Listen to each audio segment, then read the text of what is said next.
This podcast is brought to you by Customplan Financial Advisors Inc., an independent insurance managing general agency in Canada. FinancialPodcast.ca was developed with one goal in mind: to educate Canadians on important topics that affect their financial well-being and make it readily available to all. We welcome you to plug in and learn with us. If you have questions, please email us at contact@financialpodcast.ca.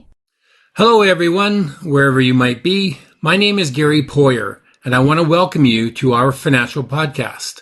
We are indeed fortunate to have a special guest with us, namely Derek Tedrick, the Business Development Manager with Customplan Financial in Alberta. Derek has been in the financial services industry for 15 years and is well versed when it comes to the common mistakes financial advisors make that can ruin their businesses. So welcome, Derek. Thank you for having me. I appreciate it. Derek, why don't we begin with you telling us a little bit about yourself and your background? Sure. Well, I've been a financial advisor, as you said, for about 15 years. But before I got into the industry, I was actually an engineer for Nortel. So if you're familiar at all with that story, I had gotten out of school. I had gotten started for one of the biggest telecom companies in Canada and was laid off for the first time by the time I was 22 and had a tiny little RSP. I had no idea what to do with it, and had a friend recommend that maybe I talk to somebody in this industry and figure out what I'm doing with my finances. And I got started into this industry very young, very unprepared, managed to make a career out of it. But those first couple of years were pretty difficult. And so 16 years later, I spend most of my time training new advisors, teaching them how to avoid a lot of the mistakes that I made and how to get into this industry the right way so that they can succeed at a much faster rate than some of us old, young, untrained advisors were back in the day. Right. Okay. And what would you say, Derek, is the number one mistake financial advisors make? Well, I think one of the challenges in becoming a financial advisor is that you can just say that you are one. It's similar to other businesses in that if I wanted to open a lemonade stand, I could just put up a stand one day and now I'm in business. It's very similar to this industry. Yes, we need some licensing, but there's very little attention paid to marketing, to anything else. And there's also very little attention paid to what that individual person brings to the table. So if I was going to take a look at starting a financial services business, I think it would make a lot of sense for somebody to actually approach it like a business and not just something they're going to try because something else that they were trying to do has failed. For my example, I came from engineering to this industry after a layoff. Now, some of the things that I should have done to start off would, number one, be assessing my competency.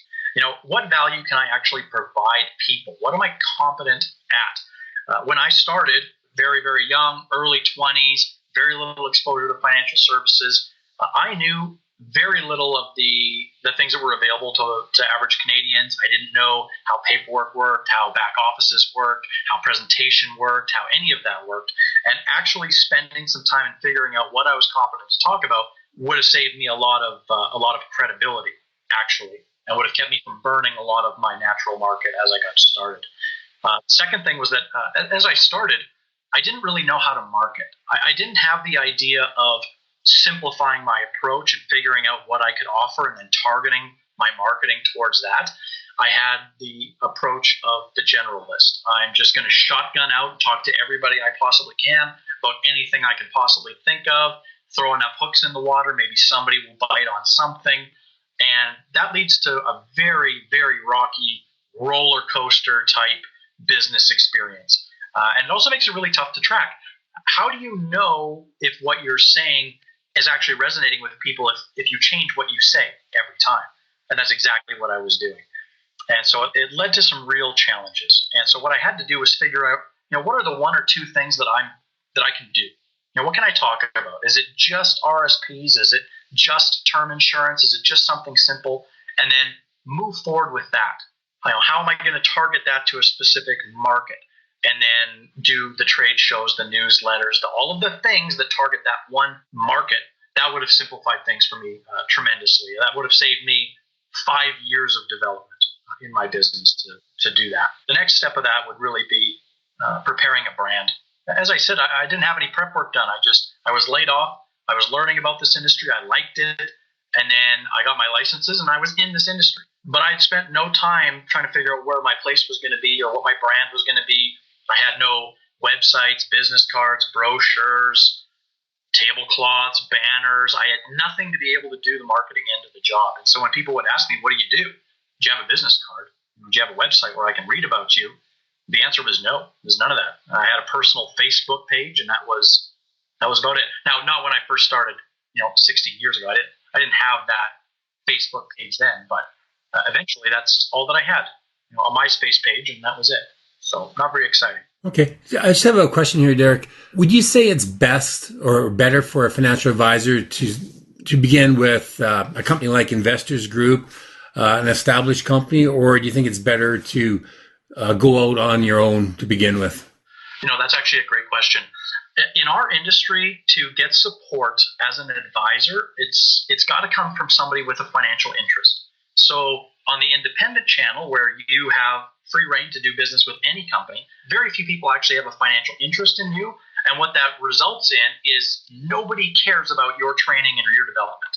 You're going to make it on your own, but probably you're going to fail on your own because no one's going to bother to do anything for you. The downside to a career shop is, yes, you'll get support and training, but you'll almost exclusively get support and training based on which company you sign up with. So Sun Life will teach you about Sun Life, and RBC would teach you about RBC, and all of the different career shops would teach you about their specific product, and almost exclusively nothing else. There's actually a very strong disincentive to give you any information about a competitor's product that may actually be better for clients, because then you'd sell that instead of your captive product.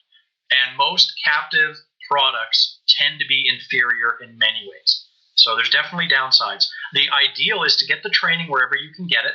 So on the independent side, working with an existing advisor, if you can do that, or as part of a larger team, or in the career channel, to spend enough time there to get a basic competency on how one company's products work, and then to get out before you get trapped into their compensation systems. Some of the career shops run compensation systems that pay out over time. So if you spend a lot of time there, it locks you in because you give up a lot of compensation to leave. So get the training and get out as quickly as you can. Okay, it sounds like good advice.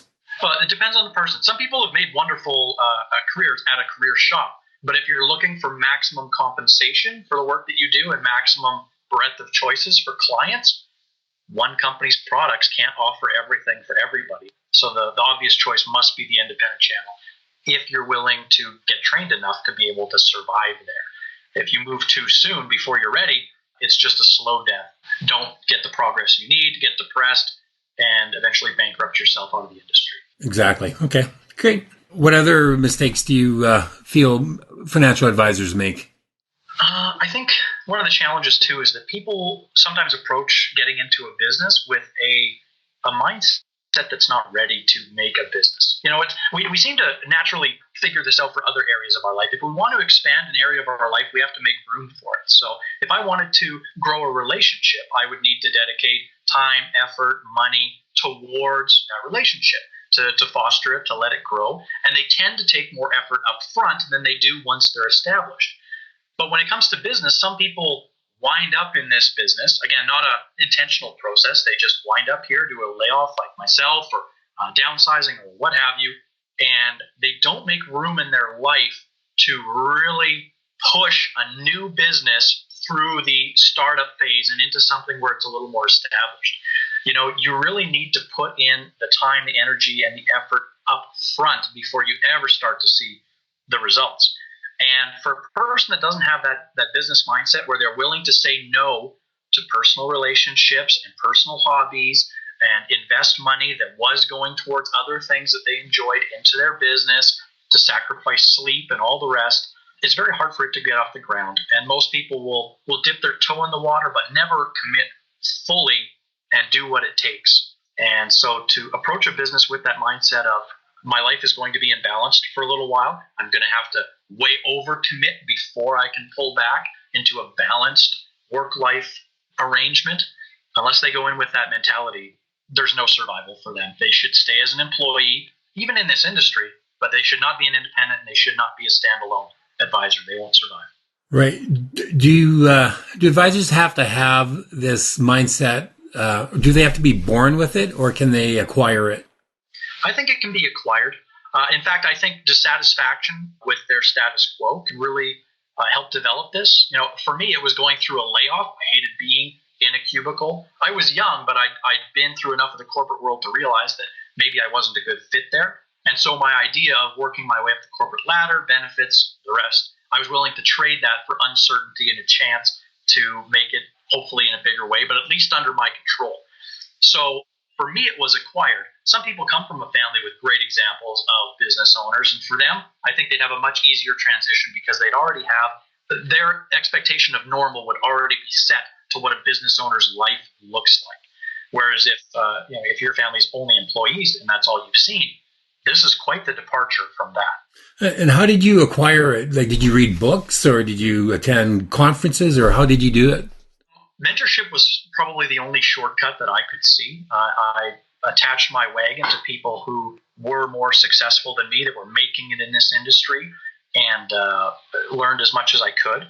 Now, because I was new to the industry, relatively young in the corporate world, and fairly ignorant as far as interpersonal relationships in the corporate world would go, many of my early mentors, I found out later, took severe advantage of myself, poached many of my clients, and did those kind of things. This is quite common. It's important not to over-trust and to question what you're being told, and to be open to moving, to changing things if you find things aren't quite the way they were. Now, I started at a career shop, so for me, moving to the independent channel was eventually what I did. But that's a very important part of what you need to do. Find the people that are succeeding and be willing to trade those people out for other people as you learn more about them. Don't make them your heroes. Just learn what you can from as many as you can, and move forward yourself. At the end of the day, you're really just trying to become the best version of yourself and approach what you're good at, rather than try to duplicate somebody else and become a new version of them. That's a path to failure. Yeah, that's great advice, Derek. What other mistakes do financial advisors make? I think one of the major issues I see for many of the advisors that get started in this industry is underestimating how much of a social component there is to being a financial advisor. When people think financial advisor, they think I need to be a numbers person, I need to be able to spreadsheet out things, I need to be a logical thinker. And there's certainly a component of that. I need to be comfortable with numbers, I need to be able to explain concepts. But at the end of the day, it doesn't matter how much I know unless people know how much I care. That's an old cliche, but it's very true. And people will figure out how much I care long before they give me a chance to figure out how much I know. So if I don't have the social skills to start a relationship, to be friendly, to be likable, to come across in a competent way, if I screw up those things up front, I'm not going to get personal data. I'm not going to get a plan to work on. They're certainly not going to stick with me long enough to compensate me for my time. And there are many advisors I've run into who are extremely technically competent that cannot survive in this industry because they can't prospect and people don't like them. So for people that are like that, if they're highly technical but not social, there's a place for them in this industry as part of a larger team, or somebody else is the face that sits down with clients and has the relationship. That can work. You can be an accountant where people are more just interested in your technical knowledge rather than your personality. There's always that joke about the personality of accountants and not hanging out with them at parties. So you can find a place, but don't kid yourself into being an advisor if you don't like people and you're not social. Right. Okay. It sounds like when you're a financial advisor, you're also a business person, and you actually have to run your business like a business. Yeah, and that's exactly it. And that leads to a couple of challenges, because some of the people coming into the industry, into the independent advisory channel, have never been independent in any way. They've been employees. So as an employee, many people don't realize how many things the employer is actually taking care of. Health and dental benefits, how your taxes work, the rhythmicality of you getting a paycheck every 2 weeks, having paid holiday pay. These are all things that are luxuries on the self-employment side that employees don't think about. It's become so normal to them that money just shows up every couple of weeks that they may not consider that life doesn't have to be that way and that there are consequences for that not happening. For example, as people move from employee to self-employed, the first thing that we see is what are their spending habits. There's a lot of new advisors that come in and they start earning an income, however limited or big that might be at the beginning. And because they were used to living paycheck to paycheck as an employee, they're used to spending everything they make. I receive $5,000, I spend $4,900 of it, and the rest is just sitting around in the account. And that can be a real problem because there is no guarantee as an independent that money is coming in 2 days or 2 weeks or 2 months. Sometimes the time between paychecks can be quite large.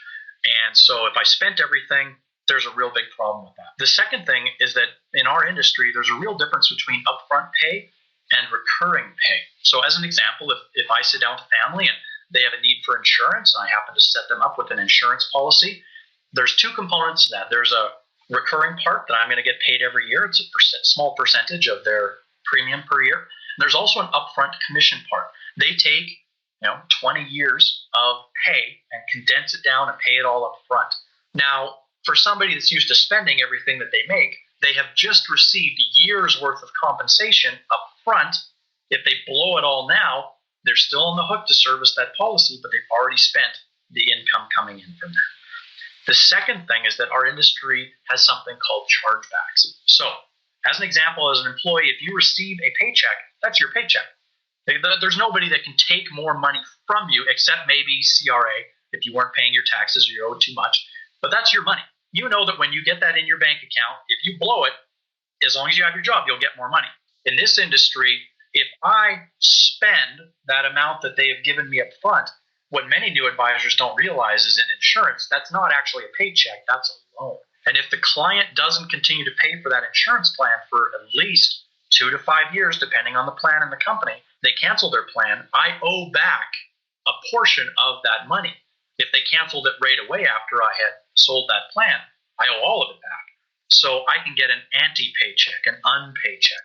And many advisors don't have the $5, $10, $15, $20, $50,000 needed to tidy up that debt in the 10-day window that might be required. They've already spent what they wouldn't actually earn for years. That can lead to huge problems. Yeah, that's got to be real tough for a brand new advisor who kind of looks forward to that compensation. Absolutely, especially since it can be so variable. I can sit down with a family, especially newer in a career, and make $100 or $150 to help a family. I can also sit down with somebody who's more established, and there are certainly advisors that can make $100,000, $200,000, $500,000 in a single setup, dealing with some corporate stuff. So if I spend that $500,000, I let my lifestyle kind of get out of control, or I'm just done with money, and now cancels this plan next year, I owe half of that back. I owe a $250,000 paycheck back to that insurance company, and I have about 10 days to come up with it. So yeah, you've got to make sure that you aren't spending what you're earning, or there's problems. Yeah, that'll take some discipline on the part of the advisor. Very much so, especially when income's low. If I'm only making $2,000 or $3,000 a month, maybe as a new advisor, and my living expenses are $2,000 or $3,000 a month, because I didn't prepare, I didn't set up a great big emergency fund before I entered the industry, as I didn't, as many new advisors don't, then it can become difficult. You're living hand to mouth, but any chargeback can really mess you up. So for the advisor looking to get into this industry, if they prepare, if they reduce their expenses, they control what they're spending money on, they don't expand their lifestyle, they buy used, they do the things that we should be talking to our clients about doing themselves, they'll have a much easier time of it. Right.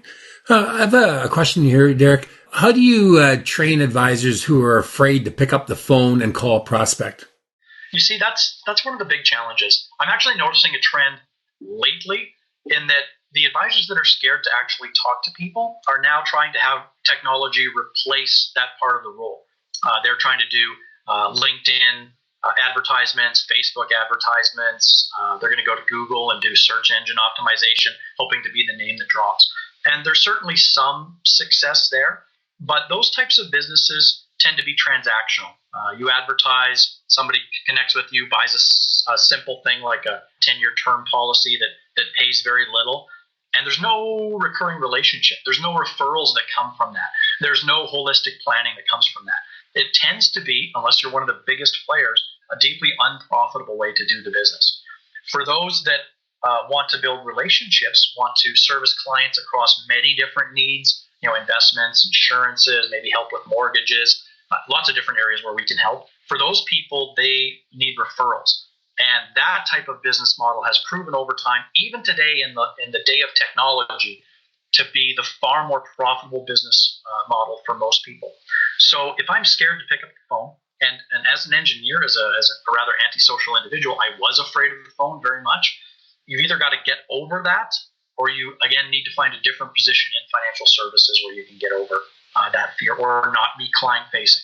Again, if somebody else is the face, if they're the client-facing person, that's their job. Your job would be planning. So you can find a different way to fit yourself in to a model like that. Right. You mentioned referrals a minute ago.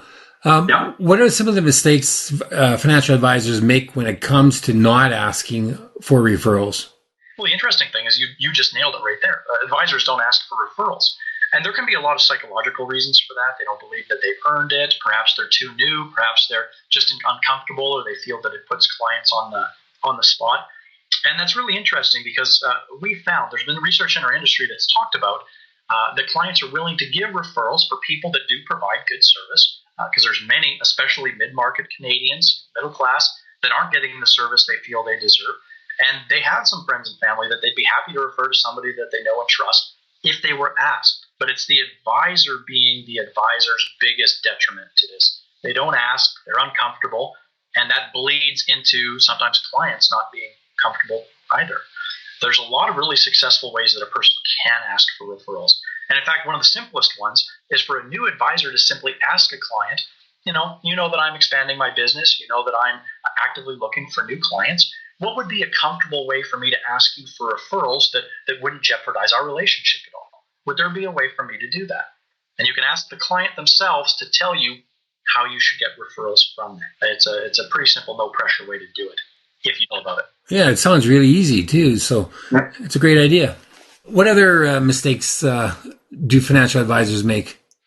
Well, I'd hinted at it just a little bit earlier. I think the biggest difference for somebody coming from an employee background is not understanding the difference between gross pay and net pay. You see, with a paycheck, the only thing that an employee is receiving every 2 weeks is the net pay.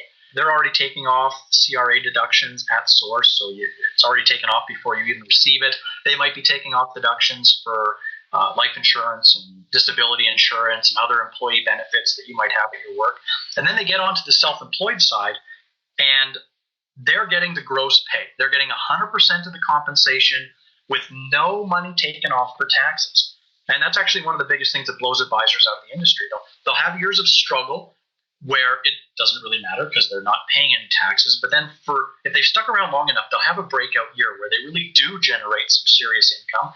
And they're so used to living hand to mouth, they haven't been putting money away for taxes. And then come April the next year, CRA says, oh, great, you've done your taxes. You owe us $30 or $40 or $50,000. Please provide that. And the advisor does not have this money available. So we had talked about clients not increasing their lifestyle and eating up all their paycheck, but very few advisors take that themselves. They blow everything they make. And there's some philosophies in our industry, especially from advisors that are very established, where they say you need to have the nice vehicle, you need to have the nice house, you need to be impressive to your client. And these are traps that doom so many new advisors, because your income is doing this as a new advisor, going up and down like a roller coaster, but your expenses stay steady. And if you increase them, they stay steady high. They continue to draw on your resources even when income is low or morale is low if it's been low long enough. And that can blow a person out. And then maybe you have to come up with your 20, 30% for CRA. You can't afford that either, and you fall behind. Now you need to make more money, which is also taxable, to pay off the money that you already owe taxes on. If you've kept your living expenses extraordinarily low, and I recommend that for the first couple of years at least, you'll be okay. But if you've inflated that, if you bought into that dream of looking sharp and fancy, you're in for a world of hurt. And CRA is not the most forgiving debtor. They really aren't. So you want to make sure that you control lifestyle. You make sure that you're living on your net, that you eventually get to the point where you can live on your trails and renewals, not the income that's coming in from the upfront commission. Again, you haven't really earned that for 2 to 5 years, depending on how your chargeback cycle works. So if you can just leave that in the bank, live on your passive trails, you're very secure. There's very little that you would need to worry about if you hold to that. Okay, that sounds like great advice. How, or what would you say is the best way that a financial advisor can network? Well, it really depends on the type of business you're trying to run. As I said, there's some people running those transactional businesses, in which case networking for them would be a better search engine optimization or SEO strategy, where they're trying to be at the top of a Google list. They have a very sharp website. They've got web forms. They have e-newsletters that people would sign up for. There's all sorts of gimmicks. Look at any seminar salesperson in the self-help industry, and you will see all of them employed. Copy those, you'll be fine. But if you want to build a relationship type of arrangement, then the number one thing is that you need to talk to people that would like and trust you. And people tend to like and trust people like themselves. So, as an example, I have a rather technical mind. I'm fairly antisocial, and I have an engineering background.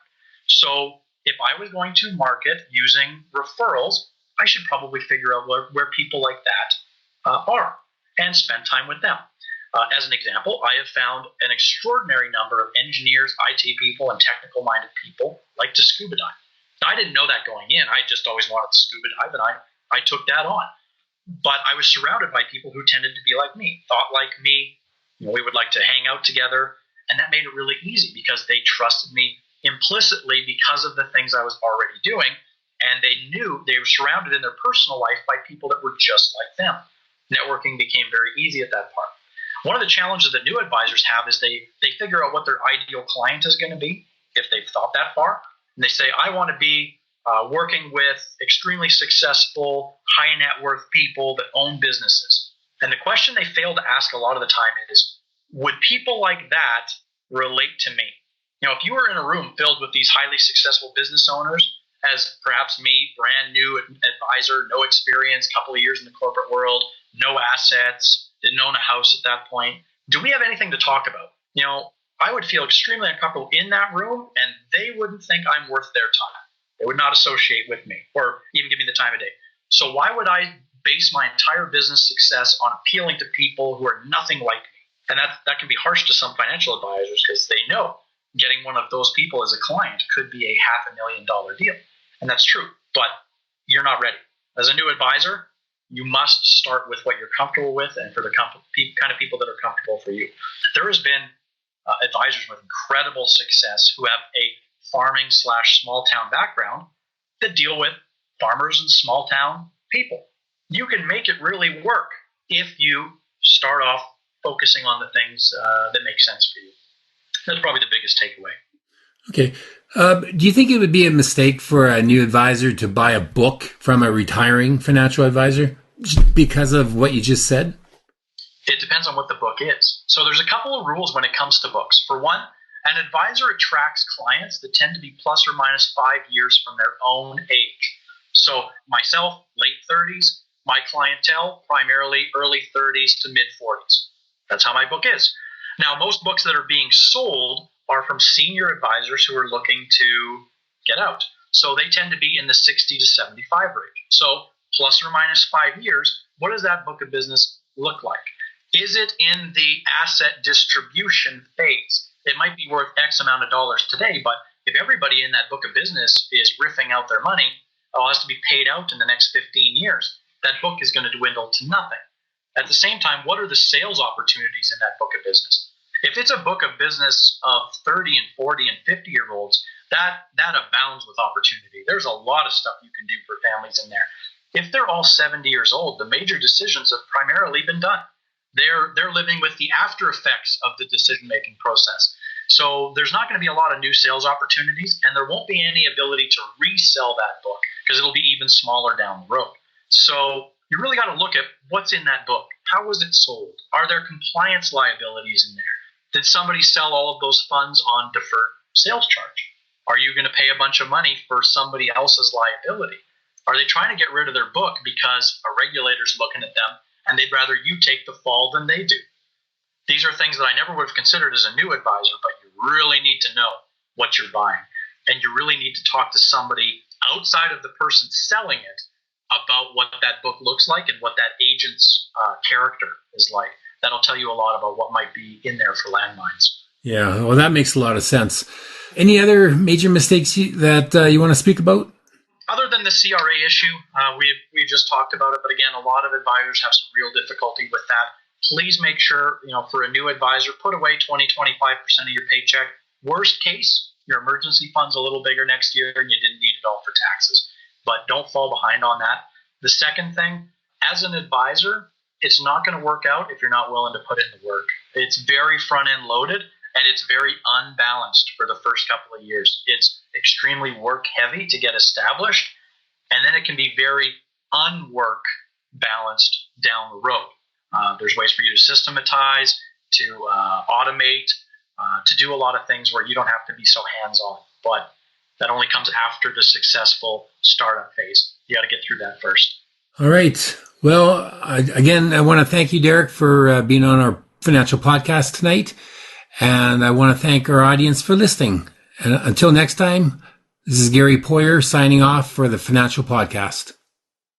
The views expressed here are those of the participants and not those of Customplan Financial Advisors Inc., its affiliates, or subsidiaries. This is not intended to serve as a complete analysis of every material fact regarding any company, industry, or security. This presentation may contain forward-looking statements. Investors are cautioned not to place undue reliance on such statements, as actual results could vary. This site and podcasts are for general information purposes only and does not constitute investment advice and is not intended as an endorsement of any specific investment product or service. Individual investors should consult with an investment professional about their personal situation. Past performance is not indicative of future results. If you are unsure about what is the best course of action for you in your financial planning, then we suggest you consult a fee-based independent financial advisor or get in touch with us to discuss your individual situation. Our phone number is 604-687-7773.